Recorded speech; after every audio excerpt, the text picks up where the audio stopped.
Ninth class. आज हम next topic पढ़ने जा रहे हैं सेकंड चैप्टर का, मेटलॉइड्स। मेटलॉइड्स क्या होते हैं? Some properties of metal and some other properties of non-metals are called metalloids.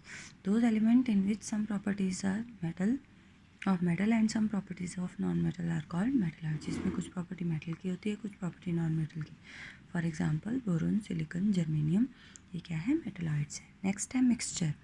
A mixture is a substance which consists of two or more elements or compound not chemically combined together. For example, a mixture of gases like oxygen, nitrogen, argon, carbon dioxide, water vapour extra, ये क्या है? Mixture है। ये chemically combine नहीं होते but ये आपस में क्या होते हैं? मिक्सड होते हैं। ठीक है। नेक्स्ट है mixture is mainly of two types, homogeneous mixture and heterogeneous. Those mixture in which the substances are completely mixed together and are indistinguishable from one another are called homogeneous mixture. जो कहते हैं एक दूसरे में completely mixed होते हैं, जिनको distinguish करना difficult होता है, उनको हम क्या बोलते हैं? homogeneous mixture. For example, पानी में मैंने copper dissolve कर दिया, is a homogeneous mixture. Milk में मैंने पानी डिसॉल्व कर दिया, is a homogeneous mixture. The mixture in which the substance remain separated and one substance is separated through out the other substance as small particle droplets or bubbles are called heterogeneous mixture. जिसमें दोनों substance completely mix नहीं होते हैं उसको बोलते हैं heterogeneous mixture. For example पानी में मैंने चॉक डिसॉल्व कर दिया, वो क्या है? heterogeneous mixture है. To study the properties of mixture, iron and sulphur. ठीक है। If we put magnet in the mixture of iron filling and sulfur, iron particles are attracted by a magnet.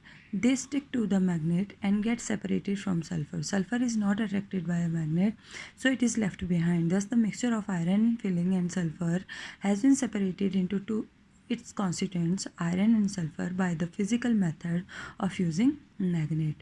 तो इसी तरीके से डिफरेंट मिक्सचर को हम क्या कर सकते हैं? अलग कर सकते हैं.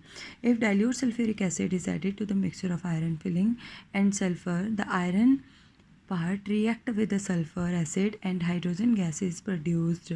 Sulfur remains unchanged. This shows that the mixture of iron and sulfur shows the properties of iron.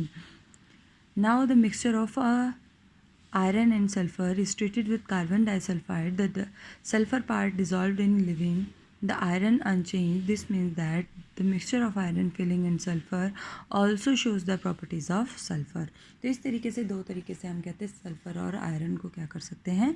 अलग कर सकते हैं. ये अनदर मेट है, या तो कार्बन डाइसल्फाइड में डिसॉल्व कर दो तो सल्फर डिसॉल्व हो जाएगा. अगर हम क्या कर दें? सल्फ्यूरिक एसिड डाल दें तो आयरन डिसॉल्व हो जाएगा. इस तरीके से हम दोनों चीज़ों को क्या कर सकते हैं?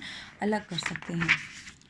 नेक्स्ट है कंपाउंड. क्या होते हैं? Compound is a substance made up of two or more element chemically combined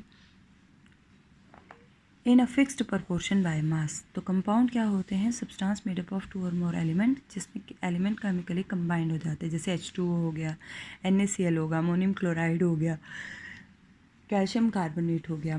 ये सारे के सारे बेटा क्या है? कंपाउंड है, जिनमें एलिमेंट्स का जो केमिकली कंबाइंड होते हैं और इनकी जो प्रपोर्शन होता है वो फिक्स्ड होता है. ठीक है. नेक्स्ट है what is the difference between element mixture and compound. ठीक है. मिक्सचर क्या होते हैं? Mixture is separated into its constituent by physical process.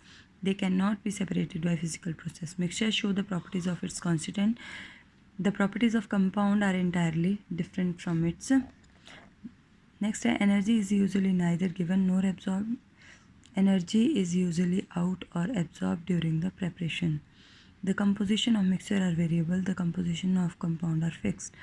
Mixture does not have a fixed melting and boiling point. Compound have a fixed melting and boiling point. Next, a very important topic.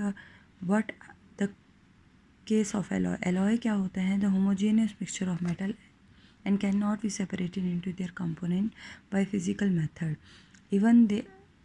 Then an alloy is considered a mixture because this shows the property of constituent. It has a variable composition. For example, brass is a homogeneous mixture of compound like zinc and copper and cannot be separated into its constituent by physical method. Brass is considered as a mixture because it shows the properties of copper and zinc. It's have a variable composition. Zinc and brass vary from 20 to 35 %।